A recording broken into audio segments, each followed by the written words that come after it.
তোমার গার্লফ্রেন্ড যদি SSC এক্সামিনেশনে fail করে, ইমিডিয়েটলি তাকে একটা মেসেজ ড্রপ করো। সে যেন স্ট্রেট ফরওয়ার্ড তার বাবাকে বলে, ড্যাডি আমার দ্বারা আর পড়াশোনা হবে না, একটা ছেলেকে আমি অনেক লাইক করি, তার সাথে বিয়ে। তোমার গার্লফ্রেন্ড যদি এসএসসি এক্সামিনেশনে ফেল করে, তাহলে দ্রুত তুমি তোমার গার্লফ্রেন্ডে একটা মেসেজ ড্রপ করো। এই হুজুর সেই কথাই বলতেছে, যারা যারা ফেল করছে তোমাদের গার্লফ্রেন্ড, তারা তারা এই মেসেজটা ড্রপ করো। হুজুরের কথা শুনে এই মেসেজটা ড্রপ করো। এই হুজুর এ কি আসলে হুজুর নাকি আমি মাথায় কুলাতে পারতেছি না। মানে এগুলো কি মাসালা দিচ্ছে না কি দিচ্ছে? আসলে আপনারা বলেন তো, এগুলো মাসালা দিচ্ছে না কি দিচ্ছে? যুব সমাজ তো নষ্ট হয়ে যাবে এই কারণে।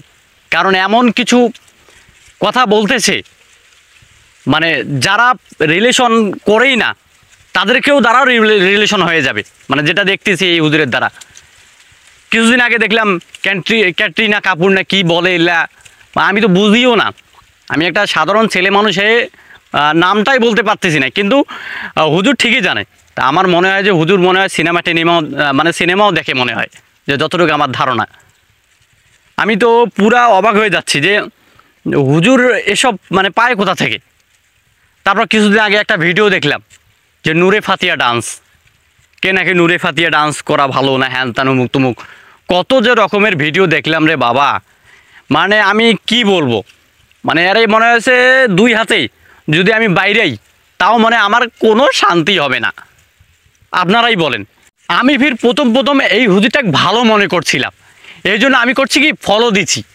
ফলো দেওয়ার পর কিছুদিন পর আবার দেখি যে দুনিয়ার নূরে ফাতিয়া ডান্স এগুলো তো দেখছি ভণ্ড ছাড়া কিছু না, তখন আবার আনফলো করছি।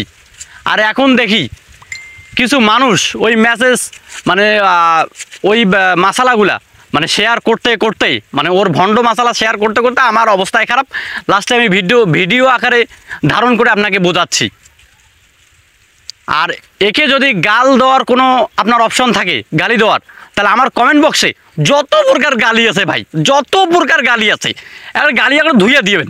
আমার কমেন্ট বক্সে গালিগুলো একবার ধুইয়া দিবেন, কথাটা কইলাম।